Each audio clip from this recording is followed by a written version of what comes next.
6 orang murid dari University of California telah meninggal secara tragis pada suatu pagi yang mengejutkan. Pelakunya adalah seorang pria yang telah merencanakan aksinya secara matang. Bagaimana bisa Elliot Rodger yang memiliki segalanya berubah menjadi seorang pembunuh massal? Nama gue Bambang dan selamat datang kembali di channel Bang Bambang. Kali ini gue akan ngebahas tentang sebuah kasus yang sangat menarik dari seorang pemuda yang bernama Elliot Rodger. Gue pribadi menjuluki si Elliot ini sebagai kukira suhu, ternyata cupu.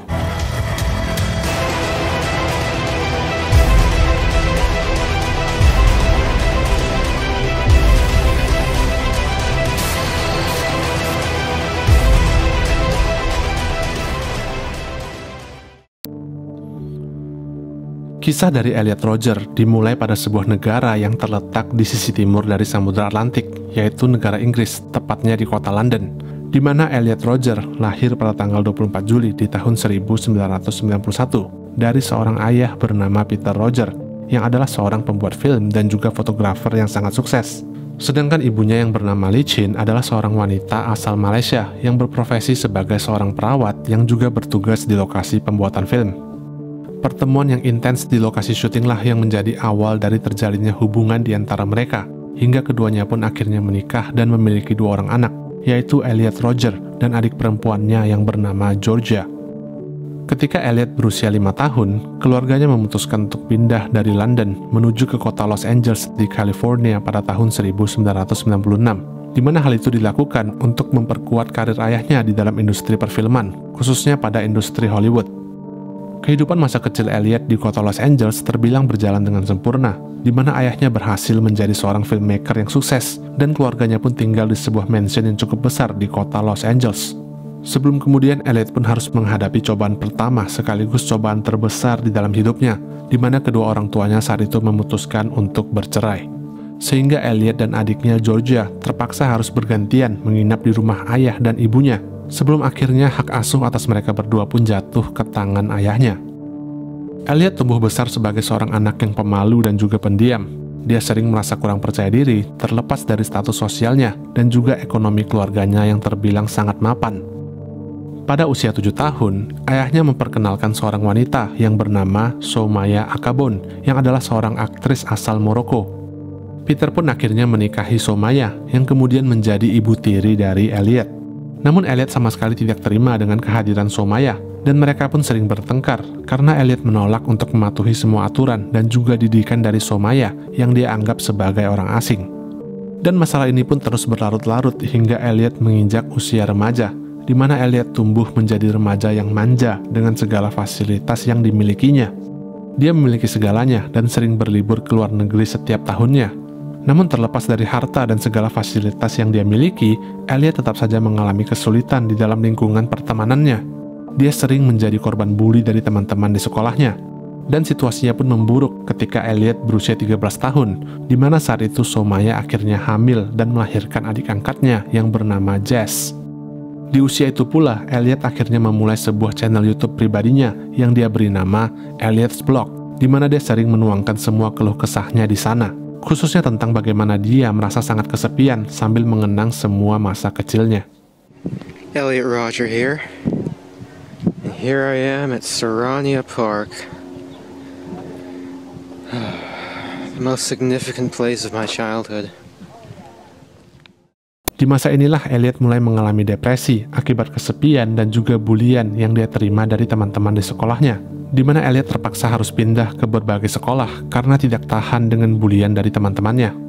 Elliot hampir tidak mempunyai teman sama sekali dan jarang bersosialisasi dengan lingkungannya, hingga akhirnya Elliot pun harus menjalani sesi terapi pada usia 16 tahun.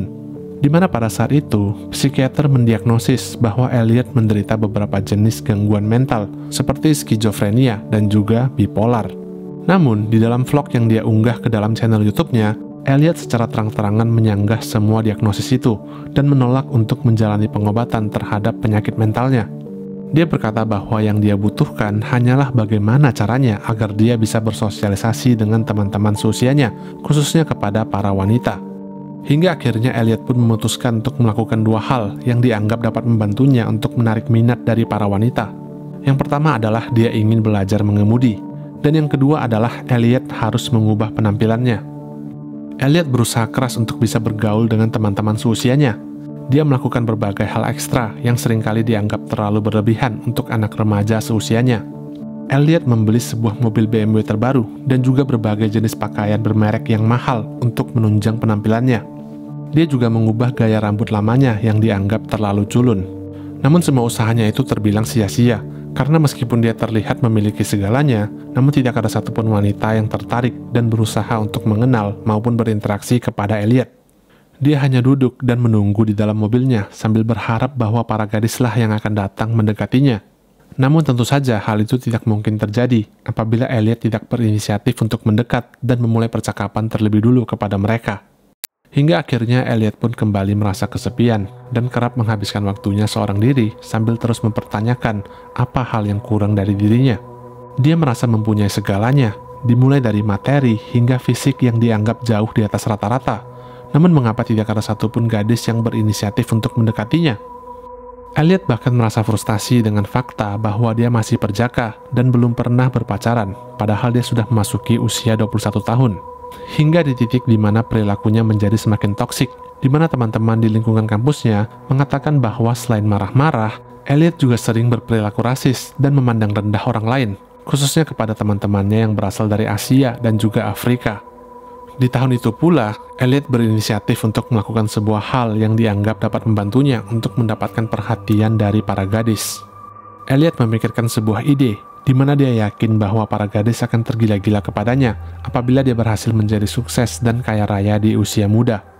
Elliot menganggap bahwa cara yang paling mudah agar bisa kaya secara mendadak adalah melalui undian lotre.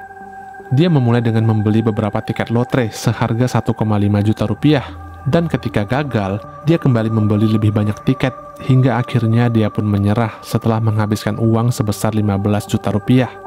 Elliot pun kembali mengalami depresi yang cukup parah dan menganggap bahwa seluruh dunia telah mencuranginya. Dia mengurung dirinya sendiri di dalam kamar dan menolak untuk bersosialisasi dengan siapapun. Dia hanya akan keluar dari rumah untuk berjalan berkeliling sendirian sambil mengeluh di depan kamera tentang hidupnya yang dianggap menyedihkan. Hey, Elliot Roger here. Right now I'm just taking a walk through the park in this really nice, secluded area.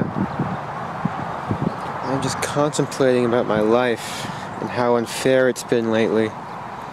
Ever since I started desiring girls, but they never desired me back. Life has been a living hell since then. Right now it's spring break. Everyone else my age is out having fun with their friends and their girlfriends. Here I am, taking lonely walks through a park. Pada bulan April di tahun 2012, Elliot yang frustasi mendatangi sebuah lapangan tembak untuk menyalurkan sekaligus melampiaskan semua amarahnya. Elliot menembak target seakan-akan dia ingin membalaskan rasa dendamnya kepada semua gadis yang telah mengacuhkan hasrat seksualnya yang sangat tinggi. Hingga akhirnya Elliot pun berkonklusi bahwa manusia hanyalah sekumpulan binatang liar yang harus dimusnahkan. Dia berkata bahwa, "Aku tidak ingin semuanya berakhir seperti ini. Aku hanya ingin kehidupan seksual dan percintaan yang bahagia. Namun jika aku tidak bisa mendapatkan kehidupan semacam itu, maka aku tidak mempunyai pilihan lain selain membalas dendam kepada masyarakat yang telah menolakku." Kemudian Elliot membeli 2 buah pistol pada bulan Desember di tahun yang sama dan menyimpannya untuk digunakan ketika hari pembalasan tiba. Pada tahun 2013, Elliot mengalami sebuah insiden yang memalukan, di mana saat itu dia tertangkap basah mencoba untuk mendorong seorang gadis yang telah menolak cintanya ke dalam sebuah sungai.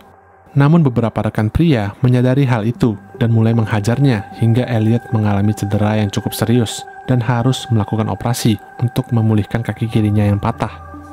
Kejadian inilah yang menjadi pemicu bagi Elliot untuk menghukum semua orang. Dia ingin membalaskan dendamnya kepada dunia, namun untuk melakukan itu dia perlu mempersiapkan diri dan menghabiskan sepanjang tahun 2013 untuk memulihkan kondisinya sambil menyusun rencana jahatnya. Hingga memasuki awal tahun 2014, Elliot terlihat menghabiskan hari-harinya dengan melakukan berbagai aktivitas di luar rumah. Dia pergi mendaki Gunung Montecito dan berjalan-jalan di sepanjang pantai hingga duduk di sebuah taman untuk menyaksikan matahari yang terbenam sambil merenungkan kehidupannya. Hey, Elliot Roger here. I'm just sitting in my car right now after watching that beautiful sunset descend beyond that hill up there. Enjoying a nice vanilla latte. I've been doing a lot of thinking about how sad and unfair my life has been. All because girls haven't been attracted to me. I've had to rot in bleak and sad loneliness. I mean, you give a chance to all these stupid, obnoxious guys that I see you walking with, but you don't give a chance to me. Why not? I'm such a magnificent guy. I'm beautiful. You can't deny that. I'm civilized, intelligent, sophisticated. I have a sense of style. And yet you girls don't see it. It's not fair. I deserve them more. I don't understand you girls. It's like your sexual attraction is flawed. It's perverted. This world, it's so twisted. Kemanapun Elliot pergi, dia selalu merasa kesal setiap kali menyaksikan sepasang kekasih yang sedang bermesraan di depannya. Saat itu dia sempat merekam dirinya yang sedang duduk di dalam mobil dan mengupload video itu ke dalam channel YouTube-nya. Hey, Elliot Rodger here. I'm just sitting in my car right now, enjoying the view of the beach. And my view has been ruined by this sight right here. In front of me, sitting right there on that bench, is a young couple. I was enjoying such a nice view until they came and sat down and started kissing. This is the reason why life isn't fair. Why can't I experience something like that? I have to show everyone why I hate the world. Because no girl would do this with me. I hate them. I hate them so much. It's not fair. Life is not fair. 1 minggu setelah Elliot memposting video itu, beberapa orang petugas kesehatan menghubunginya dan berkata bahwa seseorang telah menonton video itu dan melaporkan kecurigaan mereka atas mental Elliot yang dianggap tidak stabil. Namun petugas kesehatan itu pun akhirnya menyerah dan meminta bantuan kepada polisi karena Elliot selalu menghindar dan menolak untuk berbicara tentang hal itu. Kemudian, polisi yang tiba di rumah Elliot pun mulai menginterogasinya untuk mencari tahu apakah Elliot berpotensi untuk melakukan percobaan bunuh diri ataupun menyakiti pihak lain. Namun Elliot menjawab bahwa semuanya baik-baik saja dan video yang dia posting hanyalah sekedar konten yang sama sekali tidak berhubungan dengan kondisi mentalnya. Para petugas pun akhirnya percaya dan pergi meninggalkan Elliot yang kemudian kembali memposting video tentang kekesalan dan juga pemikirannya yang radikal. Hey, Elliot Rodger here. I'm up in the hills in Montecito right now. It's truly a beautiful day. But, as I've always said, a beautiful environment is the darkest hell if you have to experience it all alone. And sadly, I've been alone for a very long time. And my problem is girls. I don't know why you girls are so repulsed by me. I dress nice. I'm sophisticated. I'm magnificent. I have a nice car, a BMW. I'm polite. I'm the ultimate gentleman. Look at how fabulous I look. And yet, you girls, you never give me a chance. And that's just such an injustice because I'm so magnificent. I deserve girls much more than all those slobs I see at my college who are somehow able to walk around with beautiful girls. I mean, look at me. I'm gorgeous. But you girls don't see it. I should be the one with the girls. But you never give me a chance. It's such an injustice. I don't know why you girls hate me so much. I've always wished I could ask you this, and this is my way of asking you this. This is the only way I can ask you.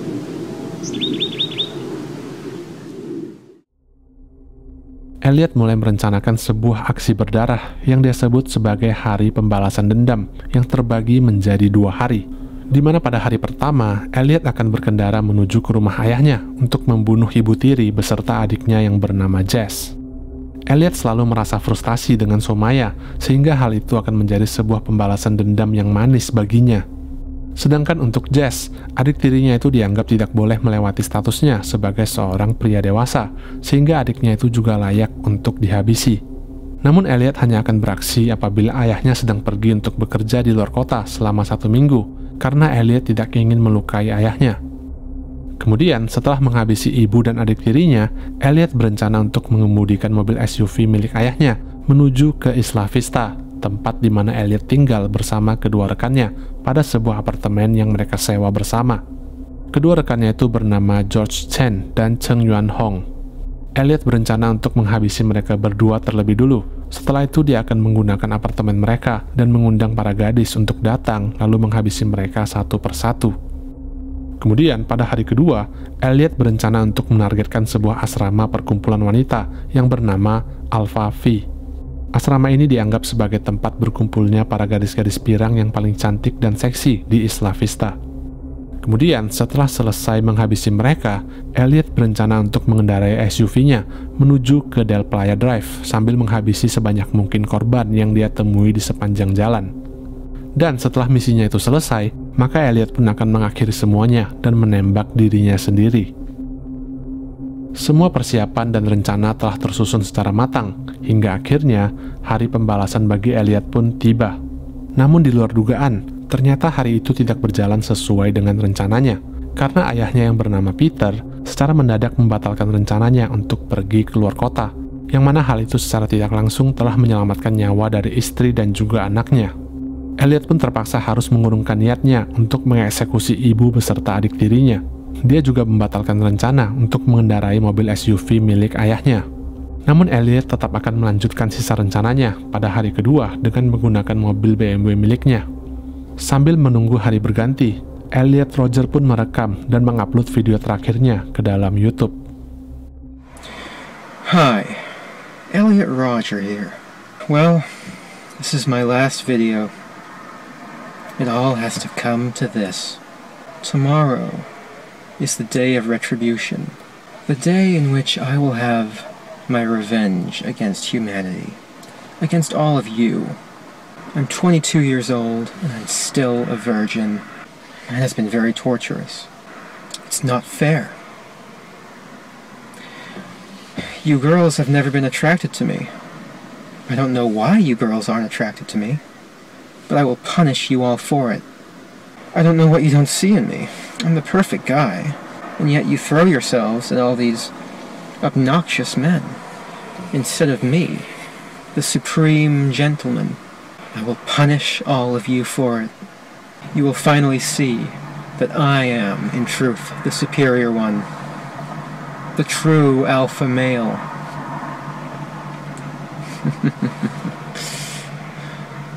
Yes. Well, now I will be a god compared to you. You will all be animals. You denied me a happy life. And in turn, I will deny all of you life. It's only fair. I hate all of you. I've waited a long time for this. I can't wait to give you exactly what you deserve. Utter annihilation. Hari kedua pun tiba, tepatnya pada tanggal 23 Mei di tahun 2014. Pada jam 8 pagi, Elliot memulai aksi brutalnya dengan menghabisi kedua rekan satu apartemennya, yaitu George Chen dan juga Cheng Yuan Hong dengan menggunakan sebuah pisau.